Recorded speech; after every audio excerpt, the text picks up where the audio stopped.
예수님은 제자들에게 떡을 떼어주시고 포도주를 나누어 주시면서 유월절에 어린 양으로서 몸과 피를 내어주실 것을 말씀하셨습니다. 이제 제자들과 마지막 유월절 만찬을 나누신 예수님은 고난의 길에 한 발짝 더 가까이 있음을 느끼셨을 것입니다. 십자가를 앞두신 예수님은 고난의 길을 향한 마음의 준비를 단단히 하신 것입니다.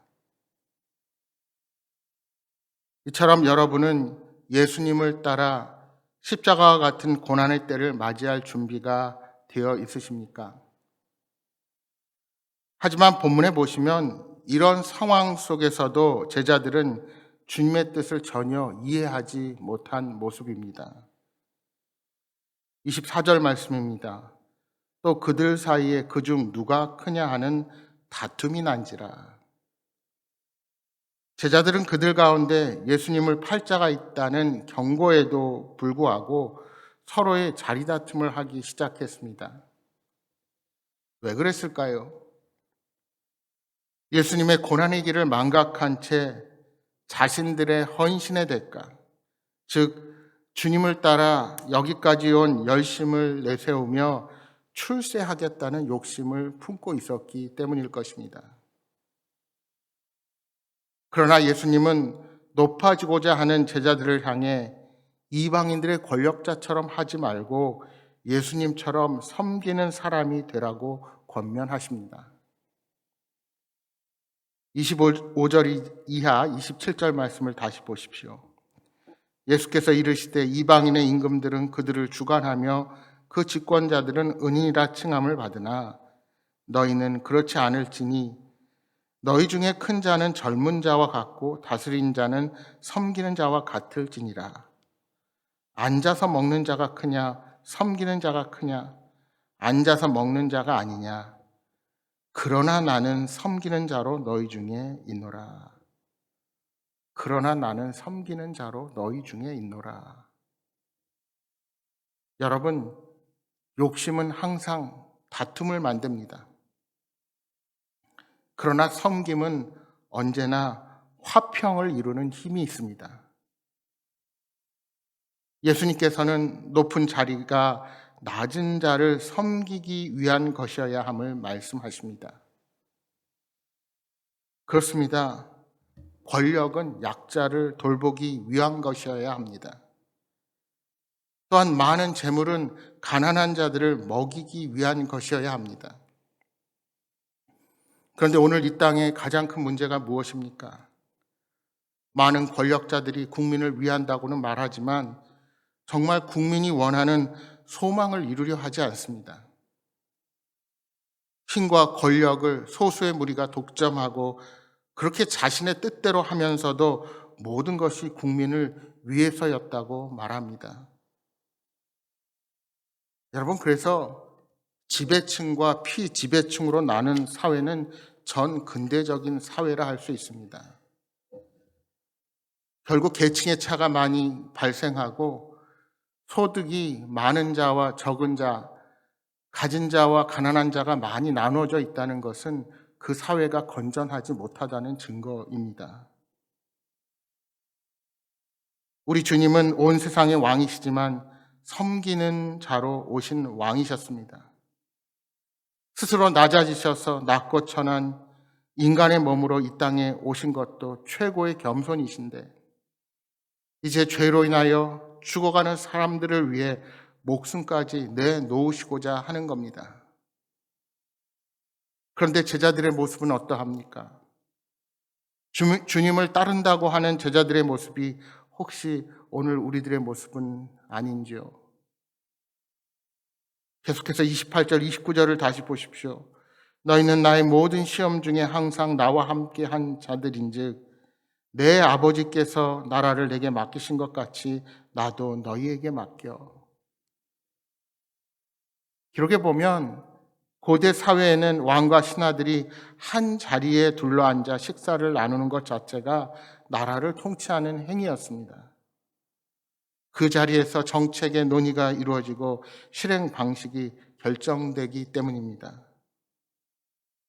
이처럼 예수님은 사도들이 당신과 함께했던 자들임을 인정하십니다. 이제 예수님은 자신과 더불어 모든 시험을 통과한 제자들에게 나라를 맡기겠다고 말씀하십니다.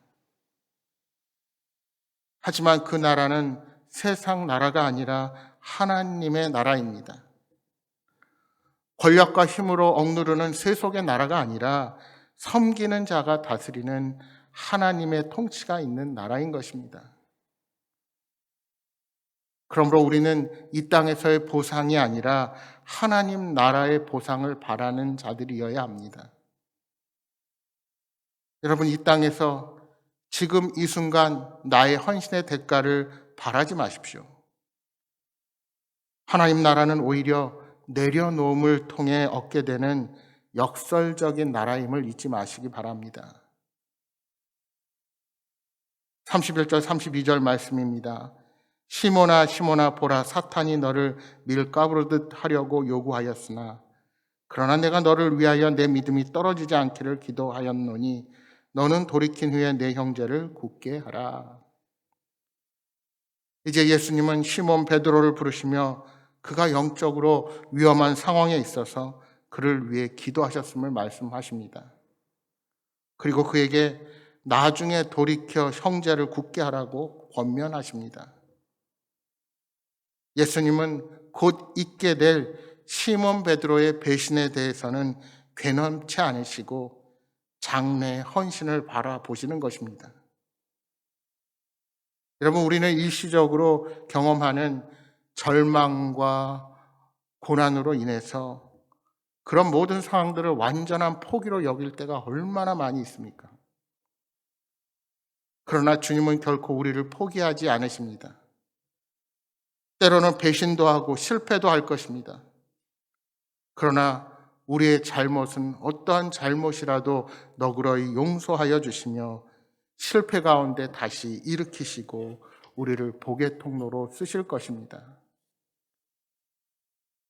33절에 베드로는 오히려 주님과 함께 죽기까지 하겠다고 장담합니다.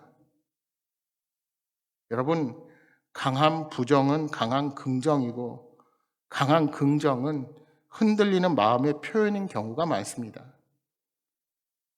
그러나 우리의 신앙은 말이 아니라 삶으로 표현된다는 사실을 기억하시기 바랍니다.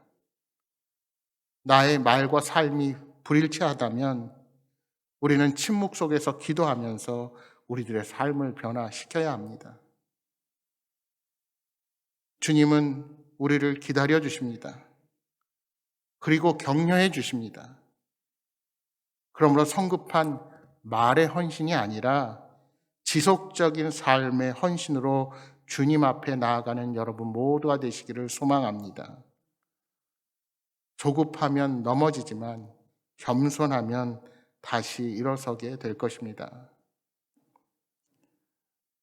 35절에 예수님은 제자들이 전대와 배낭과 신발 없이 전도 여행을 떠났어도 부족한 것이 없었음을 상기시키십니다.